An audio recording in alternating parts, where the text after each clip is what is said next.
שלום, אני מייצר התקנים דנטליים מותאמים אישית לאנשים שסובלים מנחירות ומדום נשימה בשינה. כל מי שמעוניין לקבל טיפול, אנחנו מזמינים אתכם לאחת הקליניקות שלנו לבדיקת התאמה. אנחנו רוצים בבדיקת ההתאמה לראות האם אנחנו יכולים לעזור לכם באמצעות התקן דנטלי למנוע נחירות ודום נשימה. בכללי אנחנו לא עושים התקן לכל אחד, ואנחנו בוחרים רק את האנשים שסיכויי ההצלחה שלהם הם מאוד גבוהים. עכשיו אנחנו מבקשים להגיע לבדיקה עם כמה דברים מוכנים. א', אם יש תוצאות של מעבדת שינה שהייתם, אז להביא תוצאות של מעבדת שינה, ואם יש לכם חומר נוסף מרופאים אחרים, רופא אף אוזן גרון וכו', להביא כל תיעוד שקיים. רצוי להביא גם צילומי שיניים, משום שההתקן הדנטלי מורכב על השיניים שלנו, ואנחנו רוצים לעשות התקן רק לאנשים בעלי שיניים בריאות, כך שלא ייגרם נזק לשיניים עקב השימוש בהתקן. כל אחד שמגיע לבדיקה כדאי שיגיע עם הקלטות בטלפון הנייד באמצעות אפליקציה שנקראת סנורקלוק. כדאי להקליט 2-3 לילות כדי שנוכל לראות בצורה יותר רחבה מה קורה בזמן השינה. ההקלטות האלה הן מקליטות רק קול, אבל נותנות אינדיקציה מאוד יפה לגבי איכות השינה ומה קורה תוך כדי השינה. כדי שתבינו על מה אני מדבר, אז הנה אני מביא לכם פה דוגמה של האפליקציה הזאת שנקראת סנורקלוק, היא חינמית, והאפליקציה בעצם מה שהיא עושה היא רק מקליטה קולות. אבל מהקולות האלה אני יכול להסיק מסקנות. וכאן ישנן שנתות, והשנתות האלה מבטאות את עוצמת הקול. עכשיו, העלייה כזאת למעלה זה הגברה בקול, ואנחנו עכשיו נשמע מה שומעים בעצם.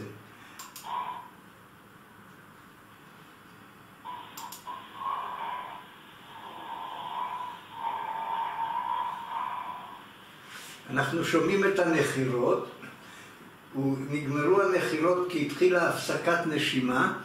בשלב הזה הפציינט הזה לא נושם. בזמן שלא נושמים יש ירידה בריבוי החמצן בדם, יש עלייה בדופק, עלייה בלחץ דם, ואז כשהוא מגיע לנשום, הנה כאן הוא התחיל לנשום, הוא נושם בקצב מוגבר. הקצב המוגבר של הנשימות נובע מזה שהוא היה בהפסקה, היה לו חסר חמצן, ועכשיו הוא משלים את החמצן ונכנס להפסקה הבאה. כאשר אתם מגיעים עם ההקלטות האלה, אל תנסו לפענח את זה לבד, תביאו את זה אלינו ואנחנו נסביר לכם בדיוק מה אנחנו רואים בתוך ההקלטה.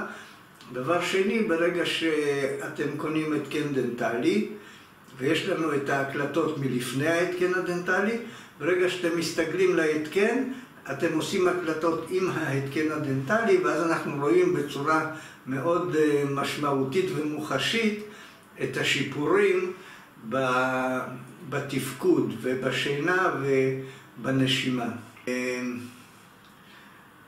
אתם רואים פה את האילוסטרציה הזאת שבה הבחור שוכב על הגב, הפה שלו פתוח והלסת שלו נפלה. ברגע שהלסת נופלת, הלשון חוסמת את מעבר האוויר. אמנם זאת אילוסטרציה, אבל היא אילוסטרציה מאוד טובה, משום שזה באמת מה שקורה בזמן השינה. ברגע שפותחים את הפה, הלשון צונחת וחוסמת את מעבר האוויר. ולכן אנחנו צריכים לראות איך אנחנו מתגברים על זה. ההתקן הדנטלי שלנו מטפל בדום נשימה והנחירות גם לאנשים שישנים עם פה סגור וגם לאנשים שישנים עם פה פתוח. גם אנשים שיש להם אף סתום למשל ולא מתקשים לנשום מהאף, הם תמיד יכולים לנשום מהפה. לעומת סיפאפ, שבסיפאפ חייבים לנשום דרך האף. בהתקן הדנטלי שלנו אפשר לנשום גם דרך הפה וגם דרך האף. השלב הבא שאנחנו עושים זה בדיקה פיזית של הלקוח, ופה אנחנו מסתכלים בגרון ומנסים לראות מה המצב, כמה הוא פתוח, הוא חסום.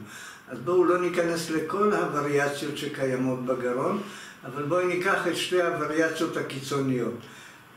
פה יש לוע שמאוד קל לטפל בו, הלשון היא קטנה, היא מגיעה רק לחצי הגובה כשפותחים את הפה, הרוחב של הלשון הוא טוב, ואנחנו רואים את שתי הקשתות ואת הענבל. כאשר אנחנו רואים את הקשתות מעל הלשון, זה סימן מצוין שקל מאוד להתגבר על זה באמצעות התקן דנטלי.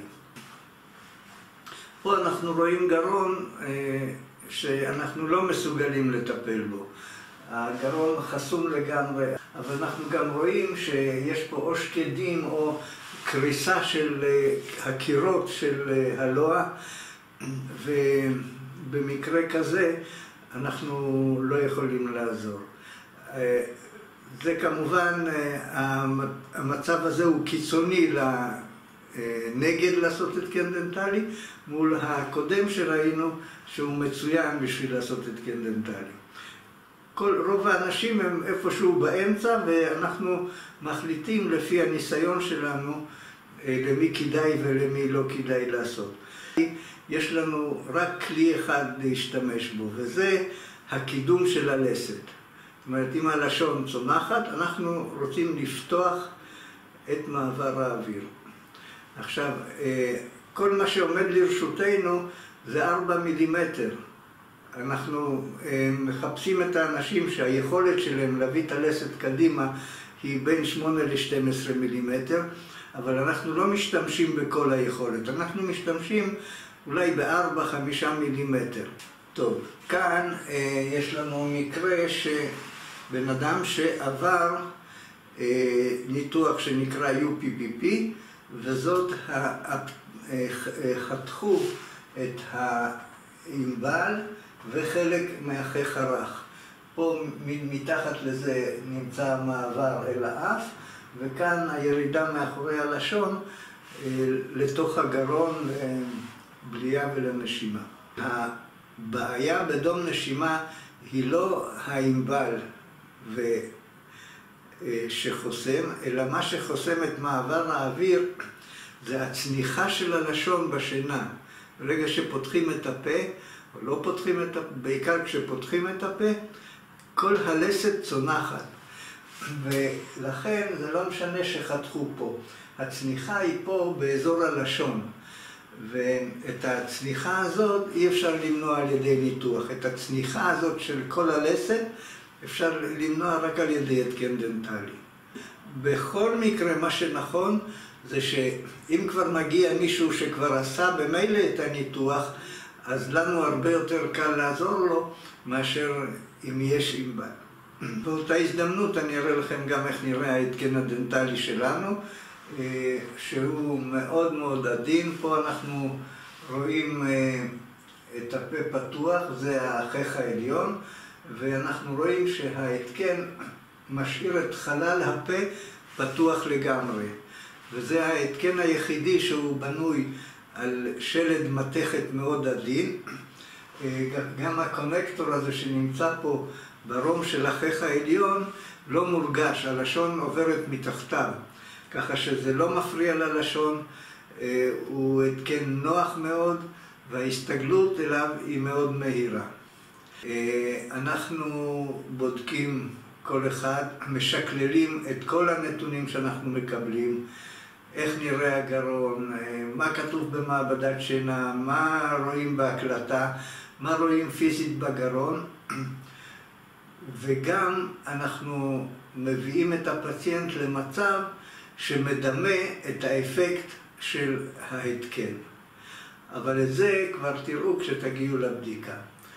אז אם נרשמתם ואתם רוצים פתרון ממש טוב, יעיל ונוח, לא מורגש בפה ושעובד בצורה מכנית מהרגע הראשון, אתם מוזמנים לבוא לבדיקה ופשוט ליהנות מהתקן שהוא מיוחד במינו, שלא ניתן להשיג במקום אחר, ולישון טוב כמו מאות רבות של אנשים שישנים עם ההתקנים שלנו ומתקשרים להגיד תודה. אז שיהיה לכם יום נפלא ולילה רגוע ותגיעו לבדיקה. ביי.